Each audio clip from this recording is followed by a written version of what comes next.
안녕하십니까? 오늘 이 시간 여러분과 함께 할 수 있어 정말 기쁩니다. 잠시 상상해 보세요. 어떤 어머니가 있었습니다. 밤잠을 설쳐가며 자식 걱정에 머리가 하얗게 새어가는 그런 어머니 말입니다. 착한 마음씨로 정성을 다해 키운 아들이 있었는데 어찌된 영문인지 그 아이의 인생에는 늘 예상치 못한 장벽들이 나타났습니다. 좋은 대학에 들어갔다 싶으면 갑자기 건강에 이상이 생기고 취업이 잘 풀릴 것 같으면 어김없이 예기치 못한 사고가 터졌습니다. 결혼도 마찬가지였습니다. 좋은 사람을 만나 행복하게 지내다가도 어느 순간 모든 것이 틀어져 버리곤 했죠. 이 어머니는 밤마다 눈물을 흘리며 하늘을 우러러 물었습니다. 도대체 우리 아이에게 무슨 일이 벌어지고 있는 것일까? 왜 아무리 애써도 행복해지지 못하는 걸까? 그러던 어느 날 이 어머니는 한 스님을 만났습니다. 그 스님은 조용히 말했습니다. 보살님, 혹시 업장이라는 말을 들어보셨습니까? 업장이요? 네, 과거의 행위가 남긴 무거운 짐을 말합니다. 그런데 여기서 놀라운 사실 하나를 알려드리지요. 자식의 업장은 부모가 풀 수 있다는 것입니다. 어머니의 눈이 번쩍 뜨였습니다. 정말인가요, 스님? 그렇습니다. 그것도 아주 특별한 방법 3가지가 있습니다. 이 방법들은 1000년 넘게 전해져 내려온 부처님의 지혜이지만 아직 많은 사람들이 모르고 계시지요. 여러분, 바로 이 순간부터 그 어머니의 삶이 완전히 바뀌기 시작했습니다. 그리고 놀랍게도 아들의 인생에도 기적 같은 변화들이 일어나기 시작했죠. 과연 그 특별한 방법 3가지는 무엇일까요? 그리고 정말로 부모가 자식의 업장을 풀 수 있는 것일까요? 오늘 이 시간 여러분께 2600년 전 부처님께서 직접 설하신 그 놀라운 지혜를 공개합니다. 이 방법들을 실천한 수많은 부모님들이 이미 기적을 경험하고 계십니다. 자, 그럼 지금부터 함께 그 신비로운 여행을 떠나보시겠습니까? 1장, 업장의 정체를 밝히다. 왜 내 자식만 유독 힘들까? 스님, 정말 궁금합니다. 업장이 도대체 뭔가요? 그리고 왜 어떤 아이들은 태어나자마자 모든 것이 술술 풀리는데 우리 아이는 늘 어려움만 겪는 걸까요? 한 아버지가 간절한 마음으로 물었습니다. 아마 여러분도 같은 마음이실 겁니다. 분명 다른 아이들과 다를 바 없이 사랑으로 키웠는데 왜 내 자식만 유독 힘든 일들이 많이 일어나는지 답답하셨을 겁니다. 업장, 이것은 산스크리트어로 카르마라고 불리는데 쉽게 말해 행위의 씨앗입니다. 우리가 과거에 심은 선악의 씨앗들이 시간이 지나면서 열매를 맺는 것이죠. 하지만 여기서 중요한 것은 이 업장이라는 것이 단순히 개인의 것만이 아니라는 사실입니다. 부처님께서는 화엄경에서 이렇게 말씀하셨습니다. 일체 중생은 서로 연결되어 있으니 한 사람의 업이 다른 사람에게 영향을 미치지 않는 법이 없다. 특히 부모와 자식의 관계는 그 연결고리가 가장 깊고 강합니다. 불교에서는 이를 숙세인연이라고 표현하는데 이 생에서 부모 자식으로 만난 것은 결코 우연이 아니라는 뜻입니다. 그렇다면 자식에게 나타나는 업장의 모습들을 살펴볼까요? 첫째, 건강상의 문제가 반복적으로 일어납니다. 별다른 이유 없이 자주 아프거나 중요한 순간마다 몸에 이상이 생기죠. 의사는 별다른 문제가 없다고 하는데 계속해서 아프다면 이것은 업장의 신호일 수 있습니다. 둘째, 인간관계에서 지속적인 어려움을 겪습니다. 착하고 성실한데도 친구들에게 오해를 받거나 연인과의 관계가 자꾸 틀어지는 경우가 많습니다. 마치 보이지 않는 벽이 사람들과의 사이를 가로막는 것 같죠. 셋째, 노력에 비해 결과가 따라주지 않습니다. 남들보다 더 열심히 하는데도 성과는 늘 평범하거나 실패로 끝나는 경우가 많습니다. 마치 구멍 뚫린 독에 물을 붓는 것처럼 아무리 노력해도 채워지지 않는 듯한 느낌을 받게 됩니다. 넷째, 우울감이나 불안감이 이유 없이 찾아옵니다.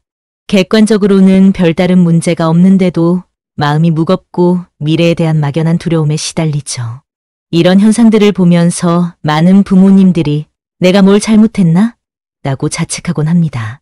하지만 여기서 중요한 것은 자책이 아니라 이해입니다. 업장은 결코 벌이 아닙니다. 그것은 오히려 성장의 기회이자 더 높은 차원으로 나아가기 위한 시험과 같은 것입니다. 마치 근육이 무거운 것을 들어올리면서 강해지듯이 우리의 영혼도 업장이라는 무게를 통해 더욱 단단해지고 지혜로워집니다. 그렇다면 부모와 자식의 업장은 어떻게 연결되어 있을까요?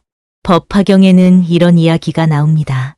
어떤 왕자가 있었는데 전생에 스님을 비방했던 업장으로 인해 이 생에서 큰 병에 걸렸습니다. 그런데 그의 부모가 온 정성을 다해 부처님께 기도를 올리자 그 아이의 병이 완전히 나았다는 기록이 있습니다. 이 이야기는 단순한 전설이 아닙니다. 실제로 부모의 정성스러운 수행과 공덕이 자식의 업장을 해소할 수 있다는 것을 보여주는 신뢰입니다. 현대 물리학의 양자역학에서도 이와 비슷한 현상을 양자얽힘이라고 설명합니다.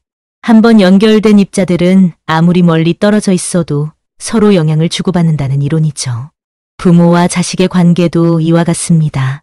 혈연으로 맺어진 것 이상으로 영혼 차원에서 깊이 연결되어 있기 때문입니다. 그래서 부처님께서는 말씀하셨습니다.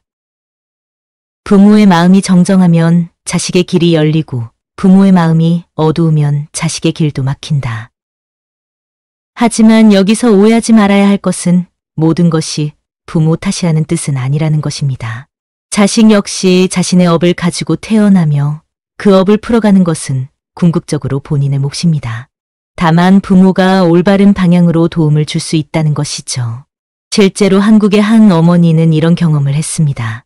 아들이 대학 졸업 후 5년 동안 취업에 실패를 거듭했습니다. 스펙도 나쁘지 않았고 면접도 잘 봤는데 항상 마지막 단계에서 떨어졌죠. 이 어머니는 절망 끝에 절에서 100일 기도를 시작했습니다. 그런데 신기하게도 기도를 시작한 지 50일째 되던 날 아들에게 좋은 회사에서 연락이 왔고 그 후로는 모든 일이 순조롭게 풀리기 시작했습니다.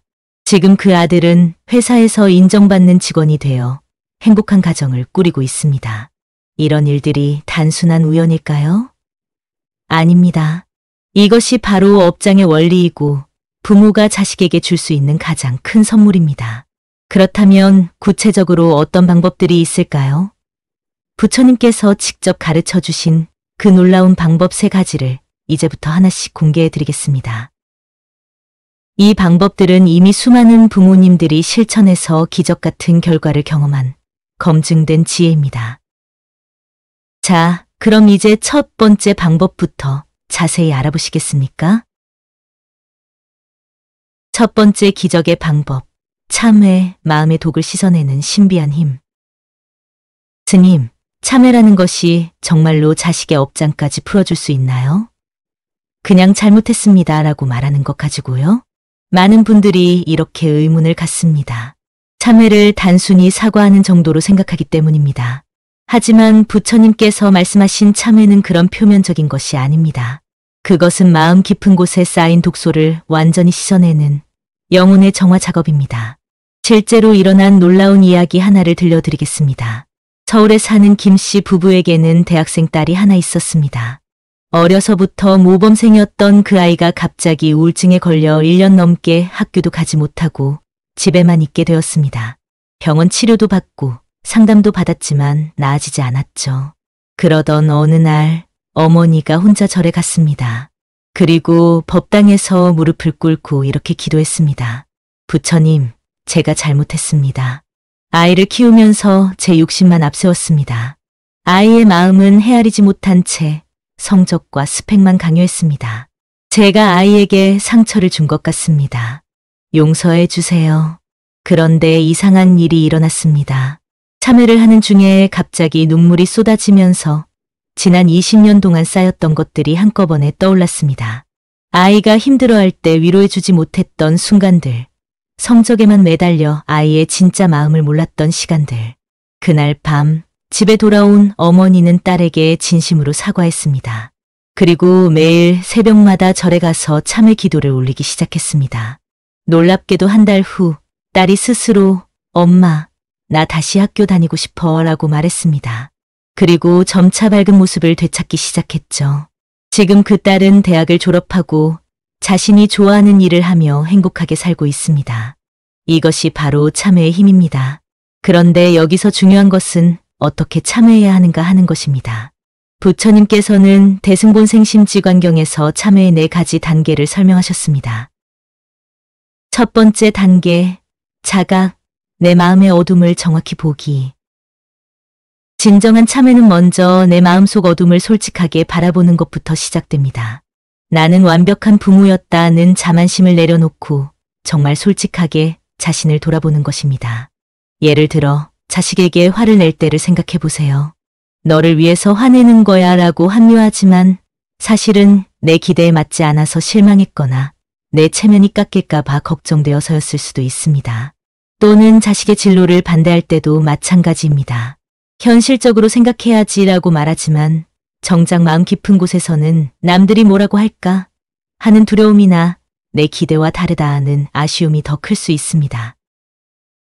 두 번째 단계, 후회, 진심으로 뉘우치기. 자각이 되면 자연스럽게 후회가 따라옵니다. 하지만 이 후회는 단순히 내가 실수했구나 하는 정도가 아닙니다. 가슴 깊은 곳에서 우러나오는 진실한 뉘우침입니다. 내가 아이에게 상처를 주었구나. 내 욕심 때문에 아이의 마음을 아프게 했구나. 이런 깨달음이 올 때 보통은 눈물이 납니다. 그 눈물이 바로 마음속 독소가 빠져나가는 신호입니다.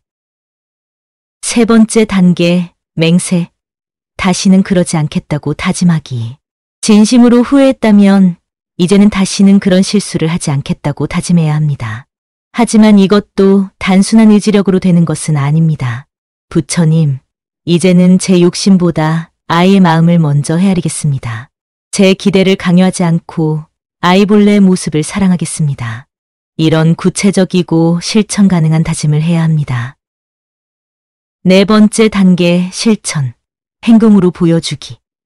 마지막으로 가장 중요한 것은 실천입니다. 참회는 말로만 하는 것이 아니라 행동으로 증명되어야 합니다. 아이와의 대화 방식을 바꾸거나 아이의 의견을 더 존중하거나 조건 없는 사랑을 표현하거나 이런 구체적인 변화가 따라와야 진정한 참회가 완성됩니다. 그런데 여기서 놀라운 것은 부모가 이렇게 참회할 때 자식에게도 신비한 변화가 일어난다는 것입니다. 부처님께서는 관무량 수경에서 이렇게 말씀하셨습니다.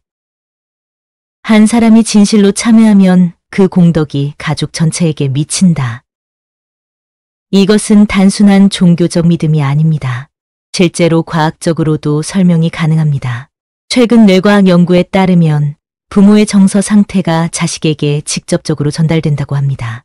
이를 감정 전염이라고 하는데 부모가 마음의 평안을 얻으면 자식도 자연스럽게 안정감을 느끼게 됩니다.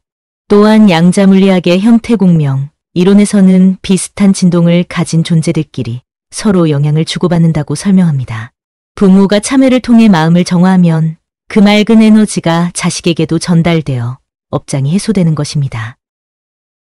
실제로 참회의 효과를 경험한 또 다른 사례를 들려드리겠습니다. 부산에 사는 한 아버지는 아들의 사업 실패로 고민이 많았습니다. 똑똑하고 성실한 아들이었는데 시작하는 사업마다 번번이 실패했거든요. 다른 사람들은 성공하는 같은 업종에서도 유독 그 아들만 안 되는 거였습니다. 어느 날 그 아버지는 옛날 일이 떠올랐습니다. 젊은 시절 사업을 하면서 경쟁업체를 견제하기 위해 좋지 않은 방법들을 쓴 적이 있었거든요. 당시에는 생존을 위해서라고 합리화했지만 돌이켜보니 분명히 잘못된 일이었습니다. 그 아버지는 절에 가서 49일 동안 참회 기도를 올렸습니다. 매일 새벽 4시에 일어나서 절에 가서 부처님 앞에서 무릎을 꿇고 참회했습니다. 부처님, 제가 젊은 시절 욕심에 눈이 멀어서 남에게 피해를 주었습니다. 그 업보가 아들에게 미친 것 같습니다. 정말 후회합니다. 용서해 주세요. 49일을 마친 다음 달 아들에게 좋은 기회가 찾아왔습니다. 그리고 그 후부터는 사업이 점점 안정되기 시작했습니다. 지금은 그 지역에서 성공한 사업가로 인정받고 있습니다. 이런 이야기들이 결코 우연이 아닙니다. 참회에는 정말로 업장을 정화하는 신비한 힘이 있습니다. 그렇다면 구체적으로 어떻게 참회해야 할까요?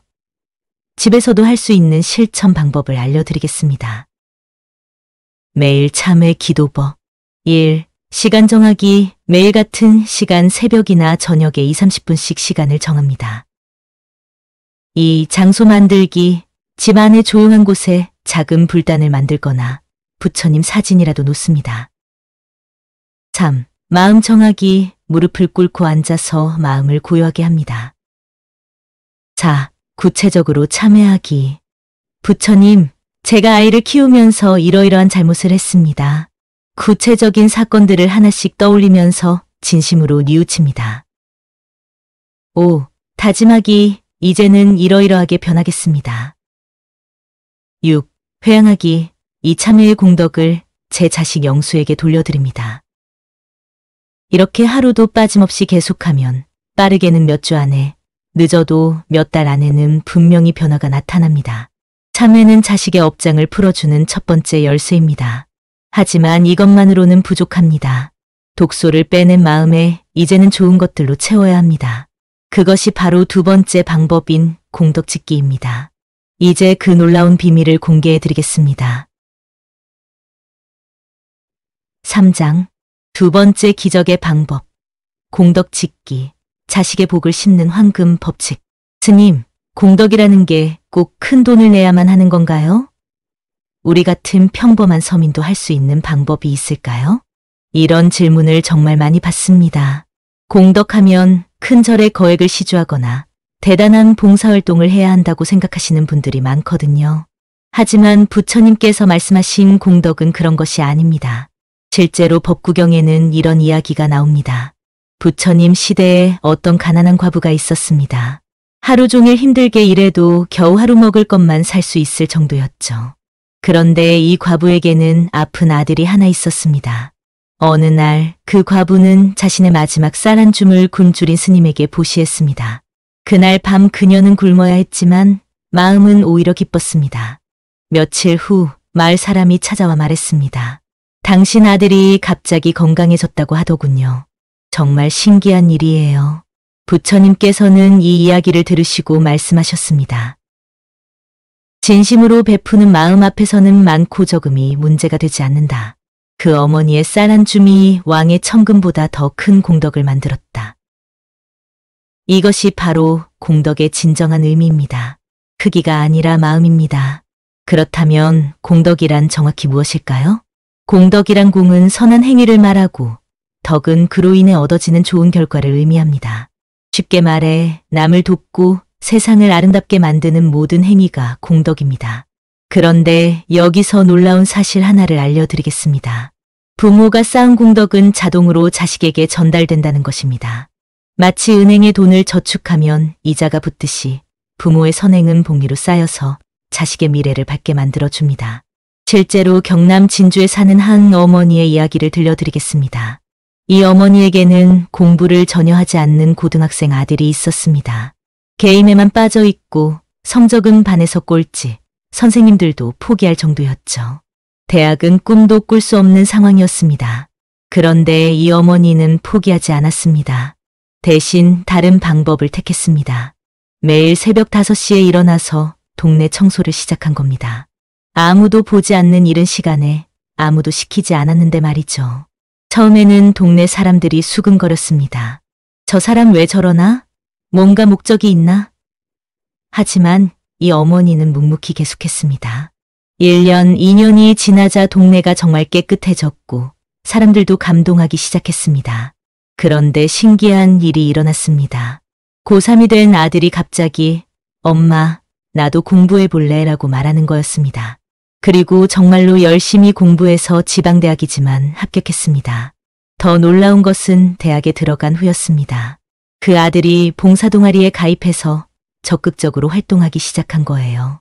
마치 엄마의 선행이 아들에게 그대로 전해진 것처럼 말이죠. 지금 그 아들은 대학을 졸업하고 사회복지사가 되어 어려운 사람들을 돕는 일을 하고 있습니다. 어머니는 말합니다. 내가 길거리를 쓸면서 쌓은 공덕이 아들의 인생을 바꾼 것 같다. 이것이 바로 공덕의 신비한 힘입니다. 부처님께서는 우바세계경에서 공덕을 다음과 같이 분류하셨습니다. 첫 번째, 보시의 공덕. 보시란 베푸는 것입니다. 하지만 꼭 돈이나 물건만 베푸는 게 아닙니다. 제시, 돈이나 물건을 베푸는 것. 법시, 좋은 지식이나 정보를 알려주는 것. 무해시, 두려움을 없애주는 것, 위로, 격려 등. 예를 들어 길에서 넘어진 할머니를 부축해드리는 것, 길을 몰라 헤매는 사람에게 방향을 알려주는 것, 우울해하는 친구를 위로해주는 것. 이 모든 것이 보시입니다. 한 달에 한 번씩이라도 고아원이나 요양원을 방문해서 봉사활동을 하시면 더욱 좋습니다. 직접 가기 어려우면 후원금을 보내는 것도 훌륭한 보시입니다. 두 번째, 지게의 공덕. 지게란 올바른 생활을 하는 것입니다. 거창한 것이 아니라 일상에서 실천할 수 있는 기본적인 것들입니다. 거짓말하지 않기, 남의 것을 탐내지 않기, 생명을 소중히 여기기, 음주나 흡연 절제하기, 정직하게 살기. 특히 자식 앞에서 올바른 모습을 보여주는 것이 중요합니다. 자식은 부모의 거울이라고 하잖아요. 부모가 정직하고 성실하게 살면 그 모습이 자식에게 고스란히 전해집니다. 세 번째, 인욕의 공덕. 인욕이란 참을성을 기르는 것입니다. 화가 나는 상황에서도 마음의 평정을 유지하는 것이죠. 자식이 실수해도 따뜻하게 감싸주기, 배우자와 갈등이 있어도 냉정하게 대화하기, 직장에서 스트레스를 받아도 집에서는 평온함 유지하기. 인욕의 공덕은 특히 가정의 화목을 만들어냅니다. 그리고 화목한 가정에서 자란 아이들은 정서적으로 안정되어 있어서 무엇을 하든 성공할 확률이 높습니다. 네 번째, 정진의 공덕. 정진이란 꾸준히 노력하는 것입니다. 하루아침에 큰 변화를 기대하지 않고 작은 실천이라도 매일 계속하는 것이죠. 예를 들어 매일 아침 부처님께 기도하기, 매주 한 번씩 봉사활동하기, 매달 일정에 기부하기. 이런 작은 실천들을 꾸준히 하는 것입니다. 다섯 번째, 선정의 공덕. 선정이란 마음을 고요하게 하는 것입니다. 명상이나 기도를 통해 마음의 평안을 찾는 것이죠. 하루 10분이라도 조용히 앉아서 호흡에 집중하거나 부처님께 기도하는 시간을 가지세요. 이런 시간이 쌓이면 마음이 점점 평온해지고 그 평온함이 가족 전체에게 전해집니다. 여섯 번째, 반야의 공덕. 반야란 지혜를 기르는 것입니다. 불경을 읽거나 좋은 법문을 듣거나 현명한 스승의 가르침을 배우는 것이죠. 특히 자식 교육에 있어서 지혜가 필요합니다. 무조건 다그치거나 무조건 퍼주는 것이 아니라 상황에 맞게 적절히 대응하는 지혜 말입니다. 이렇게 6가지 공덕을 쌓으면 그 에너지가 자식에게 전달되어 자식의 업장이 자연스럽게 해소됩니다. 여기서 중요한 것은 계산하지 않는 마음입니다. 내가 이렇게 해주니까 너도 잘해야 한다는 식으로 조건을 다는 순간 공덕의 힘이 반감됩니다. 대신 이렇게 생각하세요. 내가 선행을 쌓는 것 자체가 기쁘고 그것이 자식에게도 도움이 된다면 더욱 감사한 일이다. 실제로 이런 마음으로 공덕을 쌓은 또 다른 사례를 소개해 드리겠습니다. 대구에 사는 한아버지는 아들이 교통사고로 식물인간이 되었습니다. 의사들은 회복 가능성이 거의 없다고 했죠. 하지만 이 아버지는 포기하지 않았습니다. 매일 병원에서 아들을 돌보면서 동시에 병원 내 다른 환자들도 도왔습니다. 간병하기 어려운 할머니들의 식사를 도와드리고 휠체어를 밀어드리고 때로는 심부름도 해드렸습니다. 병원 직원들은 저분은 정말 천사 같다고 말할 정도였습니다. 하지만 이 아버지는 계산하지 않았습니다. 그냥 내 아들처럼 아픈 분들을 돌봐드리는 게 당연하다는 마음으로 했을 뿐입니다. 3년이 지났을 때 기적이 일어났습니다. 의식을 잃었던 아들이 눈을 뜬 것입니다. 그리고 재활치료를 거쳐 지금은 거의 정상적인 생활을 하고 있습니다. 의사들도 의학적으로 설명할 수 없는 일이라고 했습니다. 하지만 이 아버지는 알고 있었습니다. 자신이 병원에서 쌓은 선행이 아들에게 기적을 가져다 준 것이라는 것을 말이죠. 이처럼 공덕의 힘은 정말로 놀랍습니다. 하지만 여기서 끝이 아닙니다. 공덕을 쌓았으면 이제 그것을 제대로 활용해야 합니다. 그것이 바로 세 번째 방법인 회양입니다. 회양은 쌓은 공덕을 자식에게 직접 전달하는 가장 강력한 방법입니다. 이제 그 비밀을 공개해 드리겠습니다. 4장 세 번째 기적의 방법, 회양, 사랑을 전달하는 우주의 법칙. 스님, 회양이라는 게 정말 효과가 있나요? 그냥 마음속으로 이 공덕을 우리 아이에게 돌려줍니다라고 하면 되는 건가요? 회양에 대해 이런 의문을 갖는 분들이 많습니다. 너무 간단해 보여서 믿기 어렵다는 거죠. 하지만 회양은 부처님께서 가르쳐 주신 가장 강력한 영적 기술 중 하나입니다. 실제로 일어난 놀라운 이야기부터 들려드리겠습니다. 제주도에 사는 한 할머니에게는 미국에서 사업을 하는 손자가 있었습니다. 그런데 그 손자의 사업이 계속 어려움을 겪고 있었어요. 코로나19로 인해 더욱 힘들어졌고 파산 직전까지 몰렸습니다. 할머니는 영어도 모르고 경영에 대해서도 전혀 모르는 분이었습니다. 그런데 할머니가 할 수 있는 일이 하나 있었어요. 바로 회양이었습니다. 이 할머니는 매일 새벽 4시에 일어나서 절에 갔습니다. 그리고 1시간 동안 108배를 했어요. 108배를 마친 후에는 반드시 이렇게 회양했습니다. 부처님, 제가 오늘 올린 이 정성을 모두 미국에 있는 제 손자에게 돌려드립니다. 손자의 사업이 잘 되게 해주시고 건강하게 지낼 수 있게 해주세요. 이런 기도를 1년 동안 하루도 빠뜨리지 않고 계속했습니다. 그런데 신기한 일이 일어났습니다. 할머니가 기도를 시작한 지 6개월쯤 되었을 때부터 손자의 사업에 변화가 생기기 시작한 거예요. 새로운 거래처가 들어오고 예상치 못한 기회들이 생겨났습니다. 1년 후 손자는 완전히 위기를 벗어나 안정적인 사업을 하게 되었습니다. 그리고 할머니에게 전화를 걸어 말했어요. 할머니, 정말 신기해요. 작년부터 갑자기 모든 일이 잘 풀리기 시작했어요. 마치 누군가가 저를 도와주는 것 같아요. 할머니는 조용히 미소 지었습니다. 자신의 기도와 회양이 바다 건너 손자에게 전달된 것을 알고 있었거든요. 이것이 바로 회양의 힘입니다. 그렇다면 회양이란 정확히 무엇일까요? 회양은 돌릴 회에 향할 향자를 씁니다. 내가 쌓은 공덕을 다른 사람을 향해 돌려준다는 뜻입니다. 마치 촛불 하나로 다른 촛불에 불을 붙여주는 것과 같습니다. 내 촛불이 꺼지는 것이 아니라 오히려 더 많은 촛불이 타오르게 되는 거죠. 부처님께서는 화엄경에서 이렇게 말씀하셨습니다. 보살이 공덕을 지을 때는 반드시 회양해야 한다. 회양하지 않은 공덕은 마치 도간에 든 감로수와 같아서 진정한 효력을 발휘하지 못한다. 회양에는 3가지 종류가 있습니다. 첫 번째, 상향회양. 이것은 부처님과 보살님들께 공덕을 회양하는 것입니다. 부처님, 제가 오늘 쌓은 이 작은 공덕을 부처님께 올려드립니다. 이렇게 하면 내 공덕이 부처님의 무량한 공덕과 합쳐져서 더욱 큰 힘을 갖게 됩니다. 마치 작은 물방울이 바다와 하나가 되어 무한한 힘을 얻는 것과 같습니다. 두 번째, 하향회양. 이것은 중생들에게 공덕을 회양하는 것입니다. 특히 가족, 특히 자식에게 회양하는 것이 이에 해당합니다. 이 공덕을 제 자식에게 돌려드립니다. 아이가 건강하고 행복하게 자랄 수 있게 해주세요. 세 번째, 평등회양. 이것은 모든 중생에게 고루 회양하는 것입니다.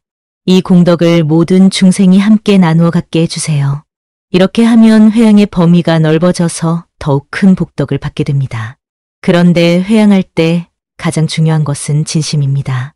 형식적으로 하는 회양은 효과가 제한적입니다. 정말로 자식의 행복을 바라는 간절한 마음으로 해야 합니다. 효과적인 회양법을 단계별로 알려드리겠습니다. 1단계, 마음 준비하기. 회양하기 전에 마음을 고요하게 정리합니다. 하루 동안 내가 한 선행들을 차근차근 떠올려 보세요. 오늘 누군가에게 친절하게 대한 것, 어려운 사람을 도운 것, 화를 참고 인내한 것, 정직하게 행동한 것, 기도나 절을 한 것. 아무리 작은 것이라도 좋습니다. 모두 소중한 공덕이니까요. 2단계, 상향회양하기. 부처님, 오늘 제가 쌓은 이 모든 공덕을 부처님께 바칩니다. 부처님의 무량한 자비와 지혜의 이 작은 정성을 보태어 주세요. 이렇게 하면 내 공덕이 부처님의 공덕과 하나가 되어 무한히 증폭됩니다.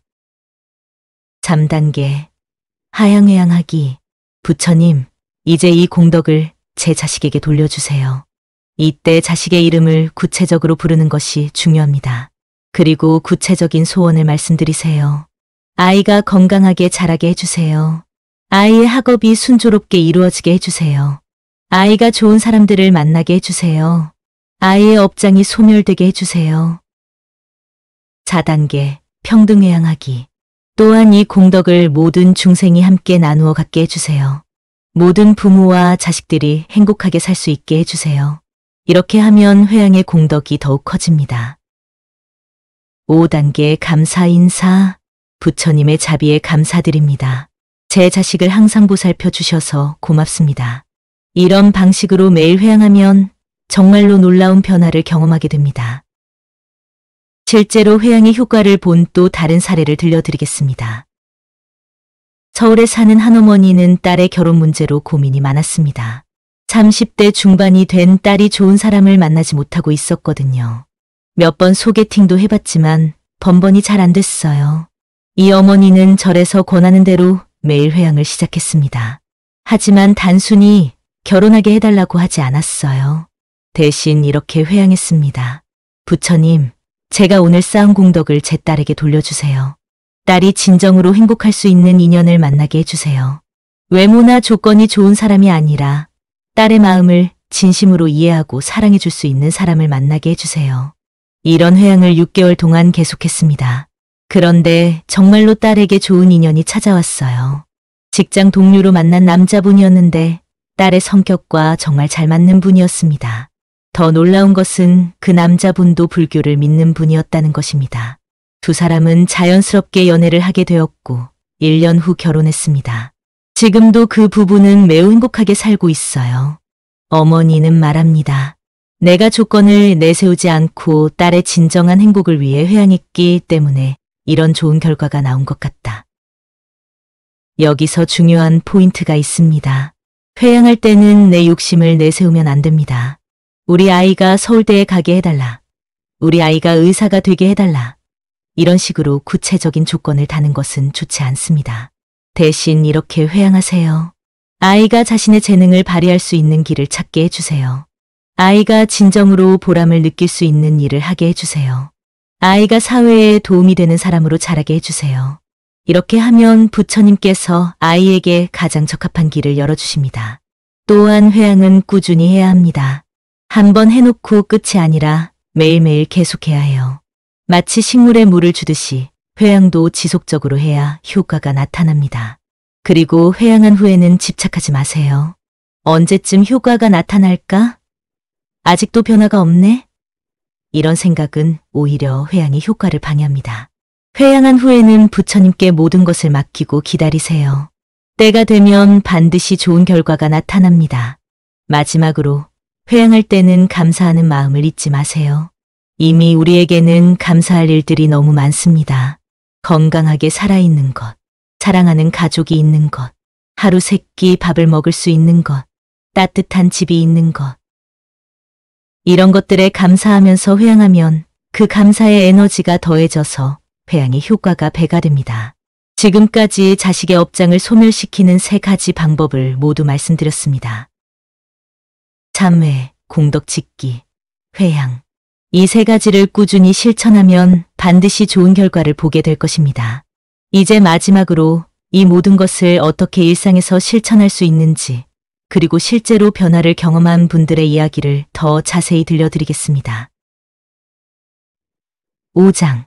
실제 경험담, 기적을 만난 사람들의 이야기. 스님, 정말로 이런 방법들이 효과가 있을까요? 실제로 해보신 분들은 어떤 변화를 경험하셨나요?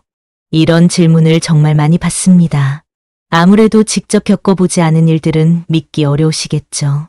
그래서 오늘은 실제로 이 3가지 방법을 실천해서 놀라운 변화를 경험한 분들의 이야기를 자세히 들려드리겠습니다. 모든 이야기는 실화이며 당사자들의 허락을 받아 소개해드리는 것입니다. 첫 번째 이야기, 참회로 아들의 중독을 극복한 김어머니. 부산에 사는 김어머니 57세에게는 게임 중독에 빠진 아들이 있었습니다. 대학을 휴학하고 집에서 하루 종일 게임만 하는 아들을 보며 절망했죠. 처음에는 화만 났어요. 내가 뭘 잘못했나 싶고 저 아이는 왜 저 모양인가 싶고 매일 싸우기만 했어요. 그러던 어느 날 김 어머니는 절에서 법문을 들었습니다. 자식의 문제는 부모의 업장과 연결되어 있다는 이야기였어요. 처음에는 받아들이기 어려웠어요. 제가 뭘 잘못했다고. 하지만 계속 생각해보니 마음에 걸리는 일들이 있었어요. 김 어머니는 젊은 시절을 돌아봤습니다. 아들을 키우면서 남편과 자주 다퉜고 아이 앞에서도 큰 소리를 냈던 일들이 떠올랐어요. 그리고 아들의 성적에만 매달려서 아이의 마음은 헤아리지 못했던 것들이 생각났습니다. 아, 내가 아이에게 상처를 준 게 맞구나. 내가 먼저 잘못을 인정해야겠다. 그날부터 김 어머니는 매일 새벽 5시에 일어나서 근처 절에 갔습니다. 그리고 부처님 앞에서 무릎을 꿇고 참회했어요. 부처님, 제가 잘못했습니다. 아이를 키우면서 제 욕심만 앞세웠습니다. 아이가 힘들어할 때 위로해주지 못하고 다그치기만 했습니다. 부부싸움을 아이 앞에서 해서 아이 마음에 상처를 줬습니다. 정말 후회합니다. 처음 며칠은 형식적으로 했어요. 그런데 일주일 정도 지나자 갑자기 눈물이 쏟아지기 시작했습니다. 그때 정말 모든 게 떠올랐어요. 아들이 초등학교 때 학예회에 나간다고 했는데 제가 바빠서 못 간 일, 아들이 친구들과 놀고 싶다고 했는데 학원에 보낸 일. 그런 것들이 하나하나 다 생각나면서 너무 미안하더라고요. 그렇게 한 달 동안 매일 참회를 했습니다. 그런데 놀라운 변화가 일어났어요. 참회를 시작한 지 한 달 후 아들이 먼저 말을 걸어온 거예요. 엄마, 미안해. 나도 너무 심했지? 김 어머니는 깜짝 놀랐습니다. 몇 달 동안 제대로 대화도 안 했던 아들이 먼저 사과한 거거든요. 그때 정말 신기했어요. 제가 참회하는 동안 아이도 뭔가 느낀 게 있었나 봐요. 그 후로 조금씩 대화가 늘었고 아들도 게임 시간을 줄이기 시작했습니다. 6개월 후에는 복학을 했고 지금은 정상적인 대학 생활을 하고 있어요. 참회가 정말 효과가 있었어요. 제가 마음을 먼저 낮추니까 아이도 마음을 열더라고요. 두 번째 이야기, 공덕으로 딸의 취업을 도운 박 아버지. 대전에 사는 박 아버지 61세는 딸의 취업 문제로 고민이 많았습니다. 딸이 대학을 졸업한 지 2년이 넘었는데도 번번이 취업에 실패했거든요. 딸이 스펙도 나쁘지 않고 성격도 좋은데 왜 계속 떨어지는지 모르겠더라고요. 면접까지는 가는데 항상 최종에서 떨어져요. 그러던 중 박 아버지는 절에서 공덕에 대한 법문을 들었습니다. 부모가 선행을 쌓으면 자식에게도 복이 돌아간다는 이야기였어요. 처음에는 반신반의했어요. 그런데 딸이 너무 힘들어하는 모습을 보니까 뭐라도 해보고 싶더라고요. 박 아버지는 우선 작은 것부터 시작했습니다. 매주 토요일마다 동네 독거노인 분들을 찾아뵙는 봉사활동을 시작한 거예요. 혼자 사시는 할아버지, 할머니들 집에 가서 청소도 해드리고 말벗도 되어드리고 간단한 수리도 해드렸어요. 처음에는 어색했는데 점점 보람을 느끼게 되더라고요. 또한 매달 일정한 금액을 고아원에 후원하기 시작했습니다. 큰 돈은 아니었지만 꾸준히 계속했어요. 그리고 매일 밤 잠들기 전에 이렇게 회양했습니다. 부처님, 제가 오늘 할아버지, 할머니들을 돌본 공덕을 제 딸에게 돌려주세요. 딸이 자신의 재능을 발휘할 수 있는 좋은 직장을 만나게 해주세요. 이런 생활을 6개월 동안 계속했습니다. 그런데 정말 신기한 일이 일어났어요. 어느 날 박 아버지가 봉사활동을 하던 중 한 할머니가 말씀하시길 자신의 아들이 대기업 인사팀에서 일한다는 거예요. 그리고 그 할머니가 박 아버지 딸의 이력서를 아들에게 보여주겠다고 하신 거죠. 정말 뜻밖의 일이었어요. 그냥 선한 마음으로 봉사했는데 이런 기회가 올 줄 몰랐거든요. 결국 그 인연으로 딸이 면접을 보게 되었고 최종 합격했습니다. 지금은 그 회사에서 성실히 일하며 좋은 평가를 받고 있어요. 나중에 딸이 그러더라고요. 면접 때 왠지 모르게 마음이 편안했다고. 긴장하지 않고 자연스럽게 대답할 수 있었다고요. 제가 쌓은 공덕이 딸에게 전해진 것 같아요. 세 번째 이야기, 참회와 회양으로 손자를 구한 이 할머니. 전남 순천에 사는 이 할머니 73세에게는 미국에 사는 손자가 있었습니다. 그런데 그 손자가 교통사고를 당해 중상을 입었다는 연락이 왔어요. 미국 병원에서는 뇌사 상태라고 했어요. 회복될 가능성이 거의 없다고. 그 소식을 듣고 정말 하늘이 무너지는 것 같았어요. 할머니는 미국에 갈 수도 없고 할 수 있는 게 아무것도 없었습니다. 그래서 절에 가서 스님께 상담했어요. 스님이 그러시더라고요. 할머니가 할 수 있는 최고의 치료는 기도라고, 진심으로 참여하고 공덕을 쌓아서 손자에게 회양하라고요. 그날부터 이 할머니는 정말 혼신을 다했습니다. 매일 새벽 3시에 일어나서 절에 가서 3시간씩 기도했어요. 먼저 참회부터 했습니다. 부처님, 제가 살면서 지은 모든 죄를 다 참회합니다. 젊은 시절 시부모님께 불효했던 것, 남편과 다퉈서 집안을 어수선하게 만든 것, 자식들을 키우면서 화를 낸 것, 모든 걸 용서해 주세요. 그 다음에는 공덕을 쌓기 위해 노력했습니다. 매일 절 청소를 하고 스님들 공양 준비를 도왔어요. 그리고 자신의 연금에서 일부를 떼어서 어려운 사람들을 도왔습니다. 그리고 매일 이렇게 회양했습니다. 부처님, 제가 오늘 쌓은 모든 공덕을 미국에 있는 제 손자에게 보내주세요. 손자가 의식을 되찾고 건강해지게 해주세요. 이런 기도를 100일 동안 계속했습니다. 하루도 빠뜨리지 않고 말이에요. 그런데 정말 기적이 일어났습니다. 할머니가 기도를 시작한 지 70일째 되던 날, 미국에서 전화가 왔어요. 손자가 의식을 되찾았다는 소식이었습니다. 그때 정말 눈물이 쏟아졌어요. 부처님이 제 기도를 들어주신 거구나 싶어서요. 그 후로 손자는 점차 회복되어서 지금은 거의 정상적인 생활을 하고 있습니다. 의사들도 의학적으로 설명할 수 없는 일이라고 했어요. 손자는 할머니에게 편지를 보냈습니다. 할머니, 제가 의식을 잃고 있는 동안 꿈속에서 할머니를 자주 봤어요. 할머니가 제 손을 잡고 괜찮다, 괜찮다 하시는 꿈을. 할머니의 기도가 저를 살려준 것 같아요. 4번째 이야기, 3가지 방법을 모두 실천한 최 씨 부부. 서울에 사는 최 씨 부부에게는 고등학생 아들 둘이 있었습니다. 그런데 두 아들 모두 문제가 있었어요. 큰아들은 학교 폭력 가해자가 되어 학교에서 징계를 받았고, 작은 아들은 우울증으로 정신과 치료를 받고 있었습니다. 정말 절망적이었어요. 두 아들 모두 이런 상황이니까 저희 부부가 뭘 잘못했나 싶고 매일 밤 잠도 못 자고 걱정만 했어요. 최 씨 부부는 절에서 상담을 받았습니다. 그리고 3가지 방법을 모두 실천해 보기로 결심했어요. 먼저 참회부터 시작했습니다. 부부가 번갈아 가며 매일 절에 가서 참회 기도를 올렸어요. 저희가 아이들을 키우면서 정말 많은 실수를 했더라고요. 서로 다투는 모습을 아이들에게 보여준 것, 성적 때문에 아이들을 다그친 것, 아이들의 마음보다 체면을 더 생각한 것, 그런 것들을 하나하나 참회했어요. 동시에 공덕도 쌓기 시작했습니다. 부부가 함께 매주 복지관에서 봉사활동을 했고 매달 여러 곳에 기부도 했어요.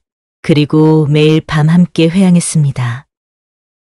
오늘 저희가 쌓은 모든 공덕을 두 아들에게 돌려드립니다. 큰아들이 잘못을 뉘우치고 바른 길로 돌아오게 해주세요. 작은 아들의 마음이 밝아지게 해주세요. 이런 생활을 1년 동안 계속했습니다. 그런데 정말 놀라운 변화가 일어났어요. 먼저 큰아들부터 변했습니다. 어느 날 갑자기 엄마, 아빠, 미안해요. 제가 정말 잘못했어요. 라고 말하면서 눈물을 흘렸어요. 그리고 피해를 입은 친구들에게 직접 찾아가서 사과했습니다. 작은 아들도 조금씩 밝아지기 시작했어요. 우울증 약도 끊게 되었고 친구들과도 다시 어울리기 시작했습니다. 정말 신기했어요. 저희가 변하니까 아이들도 따라서 변하더라고요. 가정 분위기도 완전히 달라졌어요. 지금 그 두 아들은 모두 대학에 진학해서 성실하게 공부하고 있습니다. 큰아들은 사회복지사가 되겠다고 하고 작은 아들은 상담심리사가 되고 싶다고 해요. 저희가 겪은 어려움이 아이들에게는 성장의 기회가 된 것 같아요. 이제는 다른 사람들의 아픔을 이해하고 도울 수 있는 사람들로 자라고 있어요. 이런 이야기들을 들으면서 여러분은 어떤 생각이 드시나요? 혹시 그냥 우연이 아닐까? 하는 의심이 들 수도 있을 겁니다. 하지만 이런 일들이 한두 번이 아니에요. 전국의 수많은 부모님들이 비슷한 경험을 하고 계십니다. 중요한 것은 이 3가지 방법에는 과학적 근거도 있다는 것입니다. 먼저 참회의 효과는 심리학적으로 입증되었습니다. 진심으로 뉘우치고 용서를 구하는 과정에서 스트레스 호르몬이 감소하고 행복 호르몬인 세로토닌이 증가한다고 해요. 그리고 이런 부모의 정서 변화가 자식에게도 전달됩니다. 공덕짓기의 효과도 마찬가지입니다. 선행을 할 때 뇌에서 도파민과 엔돌핀이 분비되어 행복감을 느끼게 됩니다. 그리고 이런 긍정적 에너지가 가족 전체에게 전파되죠. 회양의 효과는 양자물리학의 양자얽힘 현상으로 설명할 수 있습니다. 한번 연결된 입자들은 아무리 멀리 떨어져 있어도 서로 영향을 주고받는다는 이론이죠.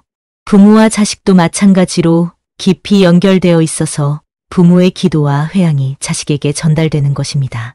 하지만 가장 중요한 것은 과학적 설명이 아니라 실천입니다. 아무리 좋은 방법이라도 실제로 해보지 않으면 아무 소용이 없거든요. 6장. 맺은 말, 오늘부터 시작하는 기적의 여행. 사랑하는 부모님들, 긴 시간 동안 함께 해주셔서 정말 감사합니다. 오늘 우리는 2600년 전 부처님께서 가르쳐 주신 놀라운 지혜를 함께 배웠습니다. 자식의 업장을 소멸시키는 3가지 방법, 참회와 공덕짓기와 회양 말입니다. 혹시 아직도 정말 효과가 있을까 하는 의심이 드시나요? 그런 마음 충분히 이해합니다. 눈에 보이지 않는 일들을 믿기는 쉽지 않거든요. 하지만 잠시 이렇게 생각해 보세요. 지금까지 여러분이 자식을 위해 해온 모든 것들을 말입니다. 밤잠을 설쳐가며 간병한 것, 비싼 학원비를 대기 위해 아껴 쓴 것, 아이의 미래를 위해 희생한 수많은 것들. 그 모든 것들이 바로 부모의 사랑이었습니다. 그런데 생각해 보세요. 그런 물질적, 육체적 도움도 중요하지만 정신적, 영적 도움은 어떨까요? 자식의 영혼을 맑게 하고 업장을 풀어주는 일은 혹시 더 근본적인 도움이 아닐까요? 부처님께서는 말씀하셨습니다. 부모가 자식에게 줄 수 있는 가장 큰 선물은 재산이 아니라 맑은 업이다. 여러분의 참회와 선행과 회양은 자식에게 평생 따라다닐 무형의 재산을 만들어주는 일입니다. 어떤 경제적 어려움이 와도 어떤 시련이 닥쳐도 굴복하지 않는 내면의 힘을 만들어주는 것이죠. 그리고 무엇보다 중요한 것은 이 3가지 방법을 실천하는 과정에서 부모 자신도 변한다는 것입니다. 참회를 통해 마음의 어둠이 걷히고 공덕을 통해 삶의 의미를 발견하고 회양을 통해 더 큰 사랑을 배우게 됩니다. 그리고 이렇게 변화된 부모의 모습이 자식에게 가장 좋은 교육이 됩니다. 실제로 많은 부모님들이 이렇게 말씀하세요. 아이를 위해 시작한 일인데 정작 제가 더 많이 배웠어요. 아이가 변한 것도 기쁘지만 제 마음이 편안해진 게 더 좋아요.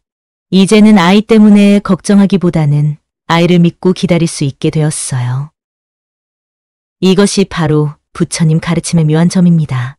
남을 돕고자 하는 마음이 결국 자신도 구원한다는 것이죠. 그렇다면 이제 어떻게 시작해야 할까요? 거창하게 생각하지 마세요.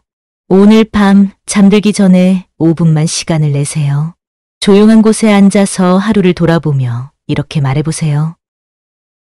오늘 내가 혹시 잘못한 일이 있다면 정말 미안합니다. 특히 우리 아이에게 상처를 준 일이 있다면 용서해 주세요. 그리고 오늘 하루 동안 한 작은 선행들을 떠올려 보세요. 누군가에게 친절하게 대한 것, 양보한 것, 참고 인내한 것. 아주 작은 것이라도 좋습니다. 마지막으로 이렇게 말해보세요. 이 작은 선행들을 우리 아이에게 돌려주세요. 아이가 건강하고 행복하게 자라게 해주세요. 이것만으로도 시작입니다. 매일 조금씩 더 늘려가면 됩니다.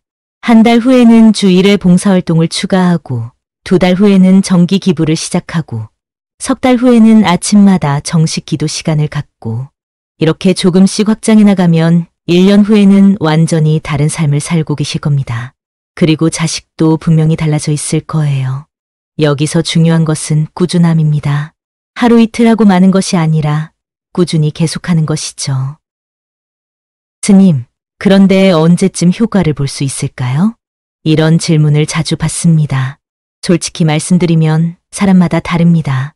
빠르면 몇 주 안에, 보통은 몇 달 안에, 늦어도 1년 안에는 분명한 변화를 느끼게 됩니다. 하지만 더 중요한 것은 결과를 기대하며 하는 것이 아니라 그 과정 자체를 즐기는 것입니다. 참여하는 마음의 평안함, 선행할 때의 보람, 회양하며 느끼는 사랑. 이런 것들이 이미 충분한 보상입니다. 그리고 한 가지 더 말씀드리고 싶은 것은 혼자서 하는 것보다는 함께 하는 것이 더 효과적이라는 것입니다. 가능하다면 배우자와 함께 또는 같은 고민을 가진 다른 부모님들과 함께 실천해 보세요. 서로 격려하고 정보를 나누다 보면 더 큰 힘이 생깁니다. 또한 때로는 전문가의 도움을 받는 것도 좋습니다. 가까운 절에 가서 스님께 상담을 받아보세요. 개인적인 상황에 맞는 더 구체적인 조언을 들을 수 있을 겁니다. 마지막으로 이 모든 과정에서 가장 중요한 것은 진심입니다. 형식적으로 하는 참회, 체면 때문에 하는 선행, 조건부로 하는 회양은 진정한 효과를 발휘하기 어렵습니다. 정말로 자식을 사랑하는 마음, 진심으로 뉘우치는 마음, 순수하게 남을 돕고 싶은 마음, 이런 진심이 있을 때 부처님의 가피가 함께합니다.